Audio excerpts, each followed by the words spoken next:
Hello students, इस Sunday MCA में कौन कौन से टेस्ट पेपर्स होंगे वो डिस्कस करूंगा। दूसरा, आप लोगों ने जो क्वारी भेजी है वो डिस्कस करूंगा। नंबर 1, क्योंकि 2018-19 के लिए अब टाइम कम बचा हुआ मई में, तो टेस्टिंग का पोर्शन बढ़ा दिया गया और आपको फर्स्ट संडे को जो मॉक पेपर मिला था उसके बाद से आप में कई सारी क्वारी थी, वो सारी दूर करता हूँ मैं। और साथ में 20 और 21 स्टूडेंट को बताऊंगा कि किस ढंग से पढ़ना है। नंबर 1, जो लोग 2018-19 में, उसमें दो तरह के स्टूडेंट जुड़े हुए हैं ऑनलाइन में। एक वो जो ओल्ड स्टूडेंट है, एक वो जो न्यू है।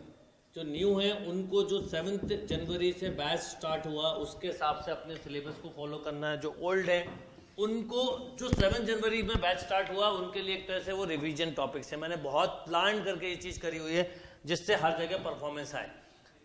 डेफिनेटली अगर आप नए स्टूडेंट हैं तो आपको लेवल डबल ट्रिपल करनी ही पड़ेगी, अदरवाइज आप टाइमली सिलेबस नहीं कर पाएंगे। दूसरा, मॉक टेस्ट में परफॉर्मेंस कुछ बच्चों की नहीं आ रही है, ऐसा आप में से कुछ बच्चों ने मुझे मैसेज किया है।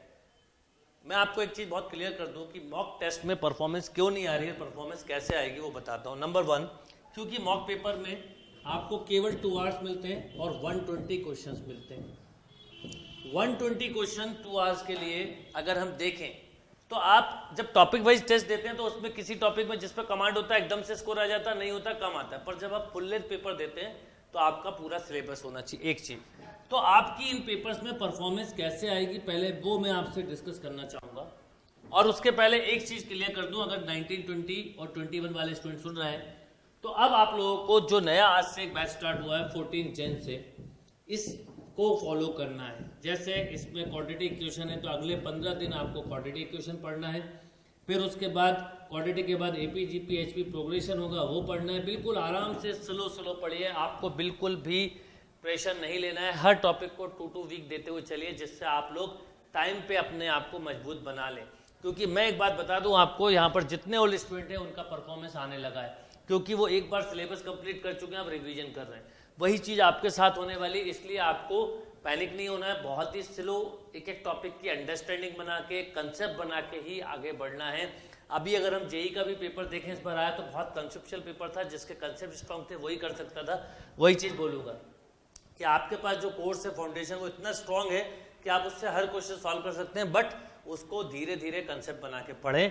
तो 19 और 20 वालों को अभी मैं इस संडे 14 वाले बैच के हिसाब से लेके चलूंगा। अब कई बच्चे ऐसे भी हैं 19-20 के जो पहले से जुड़े हुए हैं, आप सबको मैं बोलूंगा एक बार फिर से इस ऑर्डर में टॉपिक पढ़ें, या फिर क्योंकि आप ये टेस्ट दे रहे हैं तो इस संडे को जो टेस्ट है एक तो मॉक टेस्ट है और जो 19, 20 या 21 के ओल्ड स्टूडेंट है उनको टेस्ट देना है function, limit, continuity, rectangular Cartesian system का। ध्यान रखिए ये ओल्ड के लिए है, नए लोगों के लिए अभी कोई टेस्ट नहीं होगा। अभी उनको केवल अपना एक एक टॉपिक पे फोकस करना है।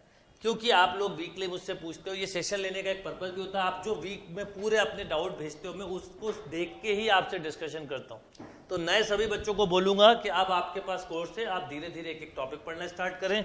ओल्ड बच्चे चाहे तो इस ऑर्डर में पढ़ें और नहीं तो इस ऑर्डर में टेस्ट देते चले। मॉक पेपर आपको अभी भी नहीं देना है। अब बात करता हूँ जो 19 में देने वाले हैं, क्योंकि अभी समय है 19 वाले बच्चों को बहुत अपने आप को फोकस रखने का। निराश नहीं होना है, घबराना नहीं है। मॉक सीरीज नॉर्मली हम लोग मार्च में स्टार्ट करते हैं, इस बार जनवरी में दिया इसलिए कि मार्च आते आते मतलब फरवरी एंड तक इस मॉक में मुझे आपकी परफॉर्मेंस चाहिए। हो सकता है अभी आपको 50 मैथ्स में, 40 लॉजिकल रीजनिंग में, 10 कंप्यूटर में, बिल्कुल पॉसिबल है, और 20 इंग्लिश में। हो सकता है मैथ्स में आप 20 to 25 ही रीच कर पा रहा हूँ, रीजनिंग में हो सकता है 10 to 15, कंप्यूटर में हो सकता है 2 to 5, इंग्लिश में डिपेंड ऑन अगर आपका मीडियम है तो 5 to 10। अब मेरा ये कहना है आपको कि आप बिल्कुल ध्यान रखिए, जब फुल लेंथ पेपर आता है, मॉक पेपर आता है और टाइम क्योंकि लिमिटेड होता है तो कई बार हम पेपर पढ़ने में भी टाइम वेस्ट कर देते हैं। इसलिए ये जो इस बार सीरीज स्टार्ट की जल्दी, उसका एक ही पर्पज है कि मार्च तक मतलब फरवरी एंड तक आप इन पेपर में बेस्ट परफॉर्म करें। तो अगर अभी आपका स्कोर कम हो रहा है, इवन नए स्टूडेंट का, तो कुछ बच्चों का मैसेज आया था 5 to 10 क्वेश्चन हो रहा है, कोई दिक्कत नहीं, कोई इसमें प्रॉब्लम नहीं है, वो टाइमली बढ़ेंगे क्योंकि आपने अभी पढ़ना स्टार्ट किया है। एक एक टॉपिक को स्ट्रॉन्ग करते चलें, फरवरी एंड तक आप अपने काफ़ी सारे टॉपिक्स को रिवाइज कर लेंगे या जो फर्स्ट टाइम पढ़ना है वो कवर कर लेंगे। इसलिए मैंने एक वर्ड बोला कि आपके पास अभी 5-6 संडे हैं जिसमें आप धीरे धीरे इंप्रूव करें। इम्प्रूव करने के पैटर्न को बहुत अच्छे से समझिए आप लोग। नंबर 1 की पहले ही देखिए अटेम्प्ट कौन से क्वेश्चन हो रहे हैं, फिर देखिए जो टॉपिक पढ़े उनके अटेम्प्ट कर पा रहे हैं कि नहीं, क्योंकि जो पढ़े उनके अटेम्प्ट होना इंपॉर्टेंट है, जो नहीं पढ़े उनके अटेम्प्ट होने से कोई दिक्कत नहीं, वो पढ़ लोगे तो अटेम्प्ट होने लगेंगे। ये एक चीज समझना है। मैथ स्ट्रांग होने से रीजनिंग के भी कंसेप्ट बनेंगे। कंप्यूटर बहुत ही बेसिक लेवल पे आती है, क्योंकि टाइम ड्यूरेशन बहुत फिक्स होता है, तो धीरे धीरे कंप्यूटर पे आपका अप्रोच आने लगेगा। तो आपको एक एक टॉपिक को बहुत ध्यान से पढ़ना है, पेपर का एनालाइज बहुत अच्छे से करो, क्योंकि जब आप एनालिसिस करोगे, और इस वीक में क्योंकि आईआईटी के चारों 8 पेपर थे, उनके सॉल्यूशन की वजह से मैं पेपर आपके साथ डिस्कस नहीं कर पाया, पर इस वीक में और पिछले वीक के जो सॉल्यूशंस हैं वो आपको मिल जाएंगे बहुत जल्दी, तो उसके लिए आपको परेशान नहीं होना है, सॉल्यूशंस आपको मिलेंगे। तो मैं बात कर रहा था कि मैथ्स में आपको परफॉर्मेंस कैसे आएगी, तो आप एक एक टॉपिक को कवर करते चलिए। ये टॉपिक वाइज टेस्ट अभी भी मैं रख रहा हूँ, फरवरी से ये भी बंद होकर फुल लेंथ पे आ जाऊंगा। वो इसलिए कि एक मैथ्स का आपको फुल लेंथ पेपर भी दूंगा, जिससे आपको ये 50 मैथ्स में हेल्प मिलेगी। यानी इस 50 मैथ्स को बढ़ाने के लिए एक मॉक के साथ एक फुल लेंथ पेपर भी मैथ्स का सेपरेट दूंगा, जिसमें 100 से 120 क्वेश्चन होंगे जो आप 2 आवर्स में सॉल्व करेंगे। तो आपको धीरे धीरे टाइम के साथ ही परफॉर्मेंस आएगी। तो आपको नंबर 1 मॉक पेपर जब दें तो 2 आवर्स में पहले आप पेपर को स्कैनिंग करिए 5 to 10 मिनट, क्वेश्चन सेलेक्ट करिए कि कौन से क्वेश्चन मैथ्स में करेंगे, कौन से क्वेश्चन लॉजिकल रीजनिंग में करेंगे, कौन से इंग्लिश में और कौन से कंप्यूटर में। पर एक ही समय में पूरा पेपर एक साथ रीडिंग ना करें। सबसे पहले मैथ्स के क्वेश्चन की स्कैनिंग करिए और सिलेक्ट करिए कि मैथ्स के कौन से क्वेश्चन कर सकते हैं, क्योंकि मैथ्स का हर क्वेश्चन 12 मार्क्स का है। यानी आपको ये 12 मार्क्स, बार बार बता रहा हूँ, ये 6 मार्क्स, ये 8 मार्क्स और ये 4 मार्क्स। तो मैथ्स में सिलेक्ट करिए, ट्राई करिए कि अगर आपने पिछले 2 मार्क में 10, 15, 20 तक भी किए तो उसको कैसे बढ़ाएं। दूसरा, अगर आप मैथ्स के क्वेश्चंस में स्टेप ज़्यादा लिख रहे हैं तो जिन पर्टिकुलर क्वेश्चन में स्टेप लिख रहे हैं उस टॉपिक का फाउंडेशन देखें, क्योंकि आपको हर जगह पे ट्रिक्स और डायरेक्ट अप्रोच बताई हुई है, वो देखें, वो आपको कहीं ना कहीं हेल्प करने वाली है।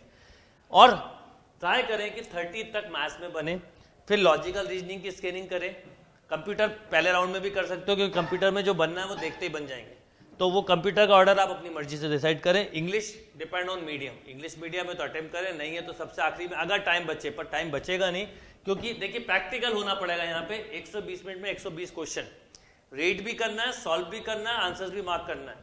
इसलिए आप देखें तो अगर आप 500, 600, 700 तक स्कोर बनाएंगे तो ये बहुत अच्छा स्कोर होता है। तो आपको वही एक कोशिश करनी, इसलिए इस बार टेस्ट सीरीज अर्ली स्टार्ट की। और मैं हर मंडे ये सेशन लेने का भी मेरा यही पर्पज है कि आपकी जो प्रॉब्लम्स है वो कहीं ना कहीं मैं आपसे डिस्कस करूं, वो आपके साथ शेयर करूंगा, तो आप में अपने आप ही कॉन्फिडेंस आएगा। तो आपको अपने आप को छोड़ना नहीं है, बल्कि और ज़्यादा मेहनत करनी है। जब ये लगे कि अब नहीं बन रहा तो फिर समय है कि आप डबल मेहनत करें, क्योंकि अगर आपको लग रहा अब नहीं बन रहा तो ऐसे बहुत बच्चे हैं जिनको लगता होगा नहीं बन रहा और वो छोड़ देते हैं, ऐसे में आप आगे निकल सकते हैं। तो बिल्कुल यही थॉट के साथ प्रिपरेशन करें।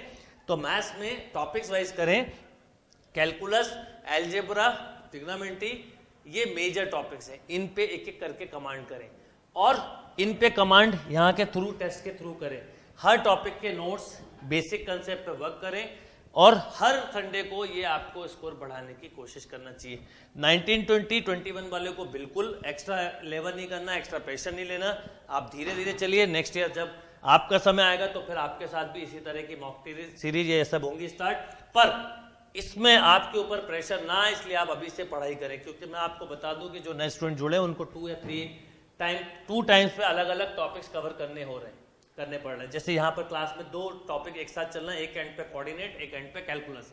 और ओल्ड स्टूडेंट के लिए कैलकुलस और कोऑर्डिनेट यहाँ पर रिवाइज करवाई जा रही है। वही काम मैं ऑनलाइन में कर रहा हूँ। मैंने आपसे कहा था कि जैसा एकेडमी में चल रहा है वैसे ही आप घर पे रह के भी करें। अगर आपने एकेडमी के अकॉर्डिंग शेड्यूल फॉलो किया तो आप टाइमली सिलेबस भी कंप्लीट कर पाएंगे और टाइमली एक अच्छा रिजल्ट भी दे पाएंगे।